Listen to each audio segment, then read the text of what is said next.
welcome to our live. Time check is 10:15 p.m. CST time. અને amazing topic લઈને અમે આવ્યા છે.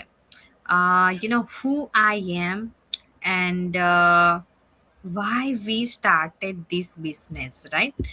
એ રિલેટેડ અમે આજે તમને ચર્ચા કરવાના છે. સો બેઝિકલી હું ઇન્ડિયાથી છું, સુરતથી છું અને બધા જાણે છે આપણે ગુજરાતીમાં બોલીએ છીએ તો ડેફિનેટલી ઇન્ડિયન પીપલ એમ કહે ને ગુજરાતી પીપલ, રાઈટ? સો મારું ઇન્ડિયામાં જ બોર્ન થયો હતો અને ત્યાંથી જ બધું શરૂઆત કરી, સ્ટડી એવરીથિંગ બધું જ, રાઈટ? અને બધું શીખ્યા, લખ્યા, ભણ્યા ત્યાં જ, રાઈટ? અને હવે એમ થાય ને કે સ્ટીલ ડિઝાયર બહુ જ મોટા હોય બધાની જેમ જ, રાઈટ? કે કશું કરવું છે, આગળ વધવું છે અને મોર ફેમિલીને સપોર્ટ કરવું, કે આપણે જો કંઈ કરી શકીએ તો ફેમિલી આગળ જઈ શકે અને પ્રાઉડ ફીલ થાય, રાઈટ? એ જ વસ્તુ મને પણ જોતી હતી. આફ્ટર મેરેજ હું યુએસએ આવી, બટ સ્ટીલ સ્ટડી કરીને ઘણું બધું ભણ્યા પણ હતા અને ભણતા ભણતા જોબ એવરીથિંગ વી ડીડ અને જોબ પણ કરી. એની સાથે ઘણો એક્સપિરિયન્સ એજ્યુકેશન રિલેટેડ, મારી ટીચરની જોબ હતી તો એ ટાઈપનું જ મેં ફિલ્ડમાં આગળ વધી. બટ સ્ટીલ આપણે જ્યારે કન્ટ્રી ચેન્જ થઈ જાય ને તો પછી એ એજ્યુકેશન કશું કામ આવતું નથી. ફરીથી આપણે ઝીરોથી શરૂઆત કરે, ફાઇનાન્શિયલી રીતે પણ. મે બી કદાચ તમે એ ફિલ્ડમાં કામ કરવા માંગો, રાઈટ? તો સ્ટીલ તમારે ભણવું પડે તો તમને જોબ એ રિલેટેડ મળે, રાઈટ? તો મને અહીંયા આવ્યા ને તો ડેફિનેટલી કોરોના હતો એ ટાઈમે હું અહીંયા આવી હતી. તો મને એવો કોઈ સ્કોપ બહાર જવા માટે એવું કશું હતું નહીં, બિકોઝ બધાને એવું જ હતું કે ઘરમાં જ રહો અને ત્યાંથી જ કરો, અને પોસિબલ જ ના હતું કે બહાર આપણે કંઈ વર્ક કરવા જઈ શકીએ, સમથિંગ લાઈક દેટ, રાઈટ? અને but still I have physical business, એટલે ત્યાં ઘણું મને શીખવા મળ્યું. બટ એકવાર એમ થયું ને કે બધું આવડી ગયું, હવે મારો ગ્રોથ ક્યાં છે? અહીંયા અર્નિંગ તો થાય છે પણ ગ્રોથ નથી દેખાતું, નવું વસ્તુ કશું શીખતી નથી અને એ સ્ટેજથી હું આગળ નેક્સ્ટ લેવલ પર પહોંચતી જ નથી. ઇવન મારામાં કશું ચેન્જીસ નથી દેખાતું કશું. તો ઘણું એમ વિચાર આવ્યો, બટ સ્ટીલ કે રાઈટ ડાયરેક્શન ના મળે, કયો વે જોઈએ તે પણ ખબર ના પડે, કેમ કે કોઈ આમ સજેસ્ટ કરવા વાળું હોય ને. બટ એકવાર છે ને હું જોબ એ કરતી હતી, એવું નહીં, બધું બહુ મલ્ટિપલ. અને જોબ કરવા ગઈ ને પછી સાંજે આવી ને 11 o'clock એવું થયું કે કંઈક કરવું છે, આ બધું બહુ ભાગમ ભાગ થાય છે.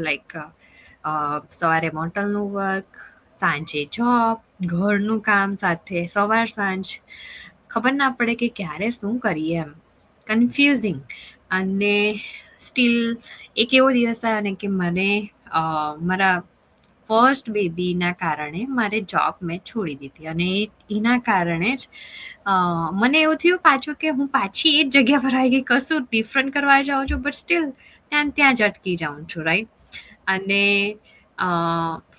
જેમ તમે અત્યારે ફેસબુક જોતા જ હશો, એવી જ રીતે મેં પણ સર્ચ નહીં પણ થોડો ટાઈમ મળે ને એટલે આપણે ફોન યુઝ કરી જ લઈએ છીએ, રાઈટ? સર્ચ તો નથી જ કર્યું, બટ ફોન યુઝ કરવા માટે ટાઈમ મળી જ જાય છે. તો એવી રીતે મને પણ છે ને થોડો ટાઈમ મળી જ ગયો અને સ્ક્રોલ કરીએ રાખું ને આ બિઝનેસ વિશે મને ઓપોર્ચ્યુનિટી દેખાય, અને એ બહુ જ અમેઝિંગ હતું કે તમે ગમે ત્યાંથી કરી શકો, વર્ક ફ્રોમ એનીવેર છે, પ્લસ તમને કોઈ એક્સપિરિયન્સની જરૂર નથી. એ વસ્તુ સાંભળીને છે ને મને એવું થયું કે કદાચ આ મારા માટે હોઈ શકે. સ્ટીલ મેં રજિસ્ટર કર્યું પણ રાઇટ અવે એક્શન તો નથી જ લીધું. અને જોયું, વેબિનારે જોયો, પણ ખબર નહીં, મને એટલું ખબર ના પડી, ઓનેસ્ટલી નહીં ખબર પડી. બટ સ્ટીલ ગુજરાતી પીપલને જોઉં ને એટલે ફીલ થાય કે મારામાં આટલું બધું નોલેજ તો નથી જ, બટ સ્ટીલ મારે જાણવું છે કે આ વસ્તુ છે શું, ઘણા બધા લોકો કરી રહ્યા છે. અને એવું એવું થયું ને કે ના, આજે તો હું જાણીને જ રહીશ આમ. મને વીકેન્ડ્સની રજા હતી અને તે દિવસે મને એમ થયું કે ના, ચાલો હવે આને મેં મોર એક્સપ્લોર કરું. મેં મારા ફેમિલીમાં મારા હસબન્ડ છે, અમે સાથે રહીએ, રાઈટ? તો એમને પૂછ્યું કે જો ને આવી એક ઓપોર્ચ્યુનિટી છે જે ફોનમાંથી જ ફોન ને લાઈક વાઈફાઈ બેમાંથી જ આપણે યુઝ કરીને કરવાનું છે, સમથિંગ લાઈક દેટ. અને રજિસ્ટ્રેશન પ્રોસેસ કરવાની છે, વિચ ઇઝ $149.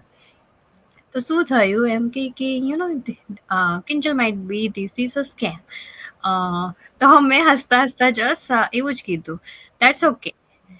પણ તમે સેટરડે કે સન્ડે જાય છે તો તમે જમવાનું કંઈ લાવે તો 149 એ રીતે ગયા છે એટલું સમજી લો. બટ આઈ વોન્ટ ટુ નો કે આ ડીપમાં છે શું. અને ધેટ વે આ વસ્તુ કહીને મેં 149 પે કરાવ્યા, બિકોઝ મને પણ થોડું ડાઉટ્સ મીન્સ કે ઓનલાઈન કશું કર્યું નથી ને, એટલે મને એવું થાય કે યુ નો કશું રોંગ વસ્તુ ના થઈ જાય. એટલે સ્ટીલ મેં મારા હસબન્ડને સાથે રાખીને 149 રજિસ્ટ્રેશન પ્રોસેસ કરી. આફ્ટર દેન મેં વિડીયો જોયા ને, સ્ટીલ હું અનશ્યોર હતી કે કરવું છે નહીં કરવું છે, કન્ફ્યુઝિંગ હતું, રાઈટ? કે શું કરવું જોઈએ. અને એક ડે એવો આવ્યો કે ના, મારે આ વસ્તુ કરવું જ છે બિકોઝ ઓફ માય સન.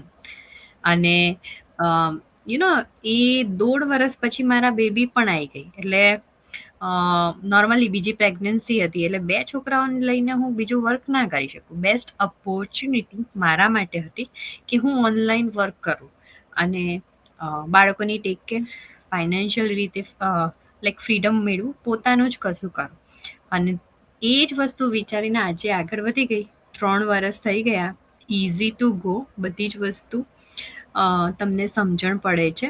અને તમે પણ એક એવું તમારી આઈડેન્ટિટી ક્રિએટ કરી શકો છો. સો આ જ મારી સ્ટોરી હતી. અને ડેફિનેટલી તમે પણ મારી જ જેવી કશું ને કશું તમે ફાઇન તો કરી જ રહ્યા હશો. So might be this is for you, but let's hear from Hirangi. Over to you, Hirangi. Hello everyone, I'm Hirangi Patel from Alabama, USA અને originally from Surat, India, Gujarat. અને આજનો ટોપિક પણ અમેઝિંગ છે કે હું કોણ છું અને મેં આ બિઝનેસ શા માટે સ્ટાર્ટ કર્યો છે, રાઈટ? તો હું છું હિરાંગી પટેલ ફ્રોમ આલાબામા યુએસએ અને ઓરિજિનલી ફ્રોમ સુરત, ઇન્ડિયા, ગુજરાતથી છું. હું એક મોમ છું, એક વાઇફ છું અને ઓનલાઈન અને ફિઝિકલ બિઝનેસની ઓનર પણ છું. અને મારી સ્ટોરી પણ અહીંથી જ શરૂ થાય છે કે પોતે ફિઝિકલ બિઝનેસની ઓનર છે, પણ એની અંદર પણ આપણે ઘણી બધી સ્ટ્રગલ્સ, રિસ્પોન્સિબિલિટી ને બધું જ હોય છે, રાઈટ? સો મને એક એવું પ્લેટફોર્મ જોઈતું હતું કે જે મેં શાંતિથી મારા ટાઈમે મારી રીતે હું અર્ન કરી શકું અને સારી રીતે હું મારી ટાઈમ પણ હું સ્પેન્ડ કરી શકું મારી ફેમિલી સાથે, રાઈટ? તો એક સમય એવો હતો કે ખાલી આ બિઝનેસ સ્ટાર્ટ કર્યો ને એ પહેલાં આખો દિવસ ક્યાં પતી જાય આપણને ખબર નહીં હોય અને રિસ્પોન્સિબિલિટી બહુ બધી હતી, રાઈટ? અને એમાં ને એમાં જ આપણે 24/7 આપણે એમાં જ બિઝી રહેતી હતી. ત્યાર પછી આપણને કંઈ ખબર જ નહીં કે આપણે શું કરવું છે, આપણે ક્યાં કરવું છે. સેમ ડે સેમ રૂટીન અને સેમ સ્ટ્રેસ, રાઈટ? અને એક દિવસ એ જ વિચાર આવ્યો કે મારે કંઈક નવું કરવું છે, રાઈટ? અને મને મારી લાઈફમાં કંઈક નવું જોઈએ છે. સો એ ટાઈમે જ મને ડિસિઝન લેવાનું મન થયું કે અને તે ટાઈમે મેં આ બિઝનેસ જોયો કે જેમાં ઓનલાઈન પણ હતો અને થોડાક ફિયર્સ હતા, ડાઉટ્સ પણ હતા અને મને શું કરવું તેની પણ મને ખબર નહીં હતી, રાઈટ? પણ જેવું કિંજલબેનને કીધું કે આ સિસ્ટમ એટલી ફાઇન છે કે જેને આપણે સ્ટેપ બાય સ્ટેપ ફોલો જ કરવાની હોય છે અને બધું જ એ લોકો સ્ટેપ બાય સ્ટેપ આપણને ગાઈડન્સ આપતા જ હોય છે. સો એના માટે મેં પણ 149 મેં પે કર્યા અને ત્યાર પછી પણ આપણને કરું નહીં કરું એવા વિચાર તો હતા, પણ તે ટાઈમે પણ મગજમાં જે બધી સ્ટ્રગલ્સ અને રિસ્પોન્સિબિલિટી હતી ને એ મનમાં રાખીને થયું કે મારે એક બોલ્ડ સ્ટેપ્સ તો લેવો જ છે. અને ત્યાર પછી જ મેં એ બોલ્ડ સ્ટેપ્સ લીધો અને એ બોલ્ડ સ્ટેપથી જ મને ખબર પડી કે ના, મને આ કરવું જ છે ને આ રિયલી અમેઝિંગ છે કે જે ઓનલાઈન પણ આપણી આવી રીતે આપણને અર્ન કરી શકાય છે, રાઈટ? સો આની અંદર એવું છે કે ટાઈમ પણ આપણા હાથમાં હોય છે. જ્યારે પહેલા ટાઈમ મારા હાથમાં નહીં હતો, રાઈટ? અને ફાઇનાન્શિયલ પણ આપણે ઇન્ડિપેન્ડન્સ રહેતા હોય છે. અને આની અંદર આપણે પોતાની એક આઈડેન્ટિટી બનાવી શકીએ છીએ કે જે પહેલા ખોવાઈ ગઈ હતી, રાઈટ? સો એ દિવસે મેં ડિસિઝન લીધું કે ના, હવે મારે કંઈક ચેન્જ કરવું છે, રાઈટ? બિકોઝ પોતાની લાઈફ ચેન્જ કરવી હોય ને, તો આપણે આપણી જાતે ડિસિઝન લેવા પડે છે. આપણા માટે કોઈ આપણી લાઈફ ચેન્જ કરવા માટે આવવાનો નથી, રાઈટ? સો મેં મારો ડિસિઝન લીધું કે ના, મારે કંઈક નવું કરવું છે. આ સેમ રૂટીનમાં મારે પડવું નથી, રાઈટ? સો મેં આ બિઝનેસની અંદર મેં ડિસિઝન લીધું અને ત્યાર પછી મેં આ બિઝનેસની અંદર મેં નવા સ્કિલ્સ શોધ્યા અને ઓનલાઈન બિઝનેસ કરવાનું મેં સ્ટાર્ટ કર્યું. મિસ્ટેક પણ કરી, મેં સ્ટોપ પણ હતી, રાઈટ? બિકોઝ ઓનલાઈન પર છે, ફર્સ્ટ ટાઈમ છે, આપણને કંઈ ખબર નથી કે શું કરવું છે, રાઈટ? પણ આ કોમ્યુનિટી અમેઝિંગ છે, સિસ્ટમ પણ અમેઝિંગ છે. અને મેઇન તો મારું ડિસિઝન કે ના, મારે કંઈક કરવું જ છે, જે થાય તે. સો એ મારી અંદરની એક ઢગસ હતી. અને એ જ ઢગસ મને આજે અહીંયા સુધી લાવી છે કે હું આ બિઝનેસ ગ્રો કરી રહી છું, અર્ન પણ કરી રહી છું. અને સૌથી સુંદર વાત તો એ છે કે હું મારી જાતની પોતાની આઈડેન્ટિટી પણ બનાવી રહી છું, રાઈટ? અને આ એક મારી કિડ્સ માટે એક બેસ્ટ એક્ઝામ્પલ છે કે એ લોકો પણ મને જોઈને મારા માટે કંઈક નવું કરવાની, એ લોકોને પણ કંઈક નવી શીખામણ મળે છે, રાઈટ? સો આ બધું મારા માટે, લાઈક એકલું મારા એકલાના માટે નથી હું કરતી, પણ મારા ડોટરના બેસ્ટ ફ્યુચર માટે હું આ બિઝનેસ બિલ્ડઅપ કરું છું. અને મારા ફેમિલી સાથે મને ક્વોલિટી ટાઈમ જોઈએ છે. સો એ ટાઈમ માટે મેં આ બિઝનેસ મેં સ્ટાર્ટ કરેલો છે. અને એક મોમ તરીકે મને પણ મારા કિડ્સને એવું એક એક્ઝામ્પલ આપવું છે કે એ લોકો પણ એ લોકોની જાતે ફાઇનાન્શિયલ ઇન્ડિપેન્ડન્સ રહી શકે. સો આ મારી જર્ની છે કે જે હું ગ્રો કરી રહી છું. સો તમને પણ આવી રીતે, અમે જે રીતે આ બિઝનેસ ગ્રો કરતા છે, અમે ઇન્ડિપેન્ડન્સ રહેતા છે. અને અમે અમારો ટાઈમ, જે ક્વોલિટી ટાઈમ છે કે જે એકવાર જાય પછી પાછો આવતો નથી, રાઈટ? સો એ ટાઈમનો અમે લોકો યુઝ કરતા છે. અને યસ, અમે સોશિયલ મીડિયાનો યુઝ તો કરતા છે. અને એ આપણે કમ્ફર્ટ નથી આપણને બહાર આવવાનું, એ આપણા માટે લાઈક સિક્યોર નથી, આપણે કમ્ફર્ટેબલ નથી. અને યસ, અમને એવા ફેસ થયેલા જ છે. પણ એમાંથી આપણે બહાર આવવાનું રીઝન એ જ છે કે આપણે સોશિયલ મીડિયા યુઝ કરતા જ છે. પણ આપણે હવે સોશિયલ મીડિયા એવી રીતે યુઝ કરવાનો છે કે જેનું વેસ્ટિંગ ટાઈમ અને વેસ્ટિંગ આપણી એનર્જી નથી કરવાની. પણ એ ટાઈમ અને એનર્જીને આપણે યુઝ કરીને આપણે અર્નિંગ કરવાનું છે. અને એવું અર્નિંગ કરવાનું છે કે જે આપણા કિડ્સ અને ફેમિલીને પણ એનાથી સેટિસ્ફેક્શન મળે અને પોતે પણ એવું એક પ્રાઉડ ફીલ કરીએ કે ના ના, આપણે કંઈક એવું કર્યું કે જે આપણે નહીં હોય ને તો પણ આપણા કિડ્સને એ વસ્તુ એ લોકો આપણી આખી લાઈફ ટાઈમ માટે આપણને યાદ રાખે.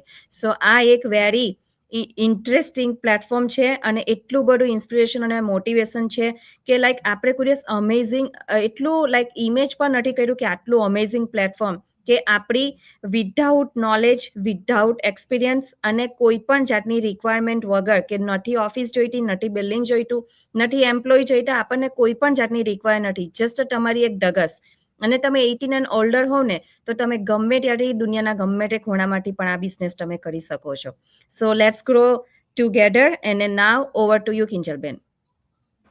Thank you Hirangi. અને યસ, એવું નથી હોતું કે કોઈની એમ લાઈક પ્રિન્સેસ ટાઈપની સ્ટોરી હોય કે લાઈક ડ્રીમ્સ બધાને હોય છે, પણ એના માટે મહેનત કરવી પડે છે, રાઈટ?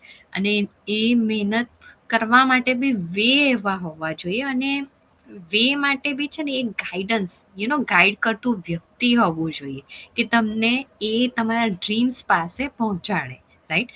તો એવું બિલકુલ જરૂરી નથી કે તમે ડ્રીમ્સ ના જોઈ શકો, રાઈટ? તમારે જે મેળવવું હોય ને તે મેળવી શકાય છે, પણ તમે રાઈટ ડાયરેક્શન અને રાઈટ ગાઈડન્સ વાળા પીપલ, તમને એવા પીપલો મળે કે તમને ગ્રોથ દેખાડે, સક્સેસ દેખાડે તમારા વેમાં. અને એ વસ્તુ અમને અહીંયાથી મળી છે. Let's hear from Sandhyaben. Over to you, Sandhyaben. Thank you Kinjalben. હું Sandhya Bhakta from California USA થી, ઓરિજિનલી ફ્રોમ ઇન્ડિયા, સુરત ગુજરાતથી છું. આ બિઝનેસ મેં શાના માટે ચાલુ કર્યું? કારણ કે મને પણ મારી આઈડેન્ટિટી બનાવવાની ઈચ્છા હતી કે હું પણ મારા નામનું કંઈ કરી શકું. કારણ કે મેં પણ જ્યારે અમેરિકામાં આવીને ત્યારે ઘણા બધા ફાસ્ટ ફૂડમાં કામ કર્યું, રિટેલ સ્ટોરમાં પણ કામ કર્યું. ને મેઇન તો આપણો ફેમિલી બિઝનેસ તો બધાને ખબર જ છે કે આપણે હોટલમાં કામ કરીએ છીએ બધા. તેની સાથે સાથે પાર્ટ ટાઈમ જોબ પણ કરતી. પછી કિડ્સ આવી ગયા, પછી એને મોટા કરવામાં ટાઈમ નીકળી જાય, ફેમિલીને સંભાળતા. એટલે આપણી માટે તો કંઈ કરવાનો ટાઈમ જ નહીં રહ્યો. પણ આજે હવે કિડ્સ મોટા થઈ ગયા છે, ફેમિલીમાં ઇઝી ગેટ ગો થયું છે. તો હવે આ ટાઈમ હતો કે મારી માટે હું કંઈ કરી શકું. That's why I start this business. ને બીજું કે આ બિઝનેસમાં હિરંગીબેને કીધું તેમ સિસ્ટમ એટલી સરસ છે કે આમાં તમને કોઈ એજ્યુકેશનની જરૂર નથી કોઈ તમને લાઈક કે લેંગ્વેજની પણ જરૂર નથી. આ આપણે આપણી ભાષામાં કરી શકીએ, ગુજરાતીમાં કરી શકીએ, તમે હિન્દીમાં પણ કરી શકો. અને ઇંગ્લિશ તો તમને ખબર જ છે કે અમારી પાસે ડિગ્રી નથી એટલે એટલું બધું આવડતું નથી અમને. કોઈને અત્યારે જે બેઠલા છે અમે તેમાંથી એટલું બધું એજ્યુકેશન અમારી પાસે છે જ નથી કે અમે ઇંગ્લિશમાં લાઈક બધું શીખી શકીએ. આ આપણી લેંગ્વેજમાં શીખી શકાય. ને આજે આ પ્લેટફોર્મ એટલું સરસ છે કે આ દુનિયાના લાઈક હિરંગીની મેં કીધું 18 વર્ષની ઉપરના તમે ગમે તે એજ કરી શકો, 40, 45 કે 50, 60, 70. આમાં એજની પણ કઈ લિમિટ નથી. ને બીજું કે અહીંયા કમ્યુનિટી એટલી સરસ છે, તમને સ્ટેપ બાય સ્ટેપ બધું શીખવાડવામાં આવે છે. તો મેં પણ જ્યારે હું પણ સ્કેર જ હતી. ઓનલાઈન બિઝનેસ એટલે બધાને જ સ્કેર તો થાય જ કે આ સાચું હોય એમ. પણ મેં જ્યારે $149 પે કરી અને પછી મેં બધા સ્ટેપ બાય સ્ટેપ બધો વિડીયો જોયા અને ડિસાઈડ કર્યું કે ના મારે આ કરવું જ છે. તો that's why I started this business. ને આજે મને 3 મહિના થયા છે આ બિઝનેસમાં જોઈન થઈને. ને આજે હું ઘણું બધું શીખી ગઈ છે, જે આઈ થિંક આજે હિરંગીબેને કીધું કે આ પ્લેટફોર્મ એવું છે કે અહીંયા ડિગ્રી વાળા પણ કામ કરે છે ને ડિગ્રી વગરના પણ કામ કરે છે. તો એટલે આપણે એજ્યુકેશન વાઇઝ જોવા ગઈએ તો અહીંયા એજ્યુકેશન કંઈ મેટર નથી કરતું, કારણ કે હું પણ એ જ કામ કરું છું જે ડિગ્રી વાળા કરે છે. એટલે મને અત્યારે આજે મને બહુ પ્રાઉડ ફીલ થાય છે કે હું એવા પ્લેટફોર્મ પર કામ કરું છું કે જ્યાં જ્યારે મને પસ્તાવો થતો હતો કે હું મારથી ભણાયું નહીં, મારી પાસે ડિગ્રી નહીં મળે, તે આજે મને લાઈક હું વેરી પ્રાઉડ ફીલ કરું કે ના હું આજે પ્લેટફોર્મ પર આ બધાની સાથે કામ કરું છું. જો ડિગ્રી લીધેલા પણ આ જ કામ કરતા છે ને ડિગ્રી વગરના પણ આ જ કામ કરે. ને આજે બધા સક્સેસફુલી આ ડિગ્રી વગરના પણ સક્સેસફુલી કામ રન કરતા છે. જેમ અમે ધીરે ધીરે આગળ વધતા છે ને ભવિષ્યમાં અમે પણ જે વિચારલું છે ત્યાં સુધી પહોંચવું એવી આશાથી મેં આ બિઝનેસ સ્ટાર્ટ કરલો. સો આઈ હોપ હિરંગીબેને કીધું તેમ તમે પણ બધા એકવાર ટ્રાય કરો ને let's grow together. So that be all for me. Kinjalben, over to you. Thank you Sandhyaben. અને I guess it is amazing જ્યારે આપણે નવી જર્નીની શરૂઆત કરીએ ને, we have lots of fear, confusion અને પોતાની જાત પર ડાઉટ કે કરી શકીશ કે નહીં, રાઈટ? અને એમાંથી અમુક જ લોકો સ્ટેપ લે છે અને એ જે સ્ટેપ લે છે ને એ લોકો જ આગળ વધે છે ત્યાં કારણ કે બધાને જ એવું હોય છે કે હું ત્યાં સુધી પહોંચું અને અર્ન કરું. ઘણા લોકો big they have lots of property, they have lots of facilities ને બધું જ છે, રાઈટ? અને અમુક પર્સન એ જ વિચારે કે મારે પણ આના જેવું જ બનવું છે, મારા લાઈફમાં આના જેવું જ થવું જોઈએ સમથિંગ. પણ જ્યારે એક્શન લેવાનું આવે ને, રાઈટ, ત્યારે આપણે એ લોકો જેવું એક્શન લઈ જ નથી શકતા. That's why we are behind. We are thinking કે હાઉ ઇટ્સ વર્કિંગ, હું કરી શકીશ કે નહીં, ઘણા ટાઈપના ફિયર્સ. પણ નોર્મલી છે કે તમે જ્યારે એક્શન લેશો ને તો જ તમારી લાઈફ ચેન્જ થાય. વિધાઉટ એક્શન નથિંગ ડિફરન્ટ કશું જ નહીં થાય તમારી લાઈફમાં, right? So yes, definitely we already started this business, right? Now it's your turn to start the business. અને ચેક ઇટ આઉટ કે આ બિઝનેસ કયા ટાઈપનો છે, is it worth it or not, right? અને ડેફિનેટલી અમે મારી વાત કરું, ઘણા સમયથી કરું છું, ઘણા વર્ષો, સમય નહીં, રાઈટ? અને વર્થ ઇટ હોય તો જ હું કન્ટિન્યુ રાખું. સો થિંક અબાઉટ કે તમારે ફ્યુચર કેવી રીતે ક્રિએટ કરવું છે, સમથિંગ ડિફરન્ટ, સમથિંગ જે તમે ડિઝાયર હજુ સુધી પૂરા નથી કરી શક્યા એને પૂરા કરવા માંગો છો, this is for you, right? જે હજુ પણ તમે વિચારો છો ને કે એ મારા હદની બહાર છે, હું નહીં કરી શકું એ વસ્તુ, હું એ વસ્તુ નહીં બાય કરી શકું, then this is for you, right? So thank you so much everyone, and we will meet tomorrow again at same time. So bye for now. Bye. By.